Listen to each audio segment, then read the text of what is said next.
Okay, let's go back and see if we can get rid of this overlap that we did last time. Now, notice this time, as opposed to last time, this isn't a separate item. Alright, so what we need to do, remember, is we need to separate this section from this one so we can go back and get rid of it. Right click, come to intersect, intersect with model, and you can see the new line that's drawn there, and yep, that's separated. Let's check this side that overlaps, and it looks like those are going to be good too. Alright, so now we can go about deleting these. Actually, what I'm going to do here, rather than go one at a time, since this has no lines in it, I should be able to delete, the whole thing at once. Much faster. The line, I'm going to have to do a segment at a time. Again, move in close here so I can see what's going on. This one I'm going to have to get really close. There we go. Now we're going to work on this one. So again, as I mentioned last times, these tools are real nice. They make things happen quickly and really shorten the time of doing 3D work, but they do create some anomalies that you work with.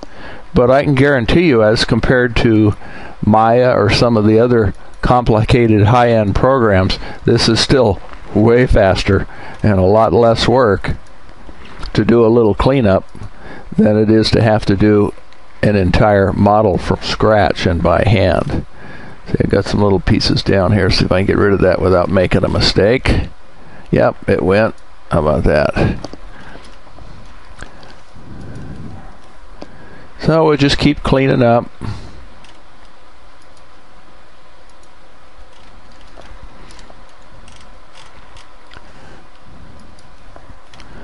The other thing you may notice, sometimes you'll click on a line and hit delete and it won't go away right away, but if you just move the image a little bit, then it will disappear, or the next line you click on to eliminate, it'll go away then.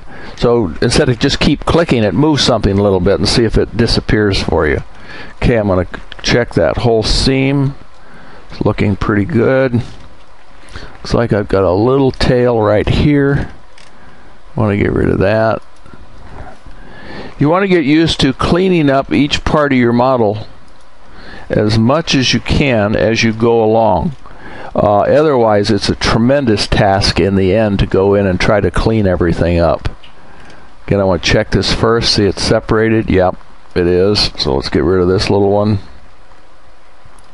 Okay, that's good. And we have an overlap here again. Let's see what we've got here. Okay. That needs to be separated, all right, because you can see how it passes through and under this piece. So right click and insert model, click, we've got our line, and then double check the other side. Yeah, it's now separated. Okay, let's get rid of that. Now I'm going quite a bit faster on this one just because it's very much the same as what we had created with the inside shell. Alright, and part of the thing is I want you to just kind of get a little practice at thinking about how these things work. Hopefully we'll work towards the point where some of it starts to become a habit. It takes quite a while. Remember, we want the whole thing to be white, partly because our shell is white, and to do that we need to get these individual parts to indicate or select them.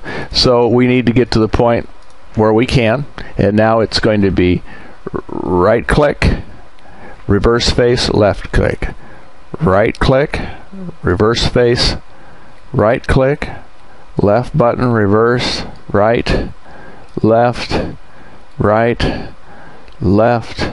Sounds like we're practicing marching for the military, but we're not. Right, left, right, left. Okay, just go ahead and work at that on your own, and let's get all our spaces so that they're all the same color.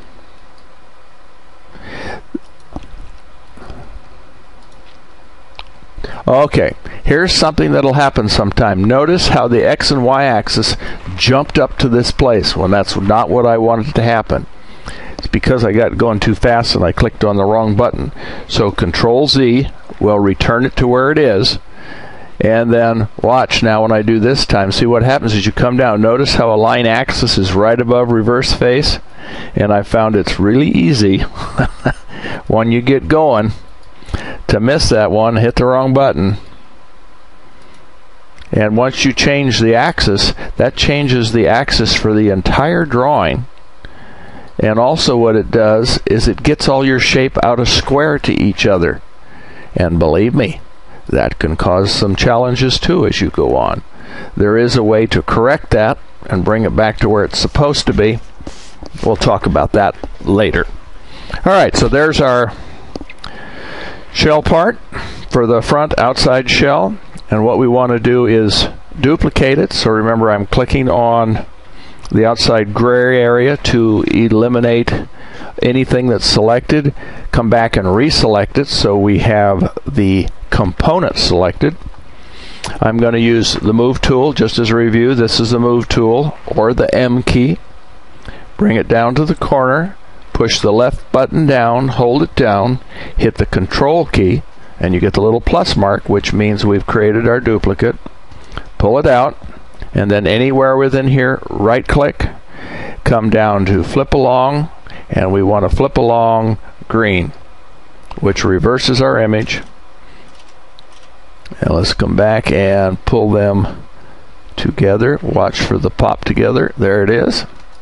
Alright, so there's our external end cap that will go over this. We want to smooth it, remember. Let's see that they're both separate, and they are, but we also remember we want to make them so that they're independent of each other. So you're going to right click, make unique. Right click, and see once one is made unique, the other is automatically unique. Excuse me. Be okay if I could talk today. So let's click on it. We're going to double click till everything is highlighted. Go up to soft edges, and we just probably need to nudge this a little bit. There we go. Let's go over to the other one. Click on it, get till it's all highlighted. Nudge this again. Okay, there we go. And there is our outside shell. Now the other thing, and I'm just going to do this for now because sometimes you think, oh, what's that line? How come that one line is left? It's because the line is selected in our styles. So if we go up to styles, I need to click on this to get our single style again. Edit, turn these two off, and you'll see that all our lines disappear. Alright, but I'm going to turn it back on for now because it helps in bringing them together. Okay, click on it so it's a component. Let's drag it over here into position, and I want to get closer so I can make sure I get it right smack on the corner. There it goes, pops together. Now we'll do this one.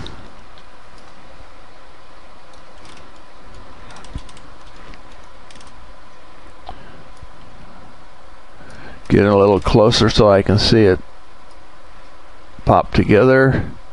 There it goes. And now we have both the outer and inner caps. I'm going to come in close again and see how these line up here. If there's any gap or space. A tiny bit. So I might want to do like I did last time, get as close as I can in here. Click on one. Yeah, I really think that's good. I think what it is sometimes you get a little kind of halo effect next to the line. Click on the zoom extents to get us out so we can see our whole trailer. And there we go with our two caps. Now, for just a simple trailer, and it's not exactly, again, it's not a pure Airstream because we designed it to keep it simple. We could just duplicate these and reverse them and stick them on the other end, and we'd have a whole shell. So some of you out there might just want a simple shell to work with, and that's a quick, easy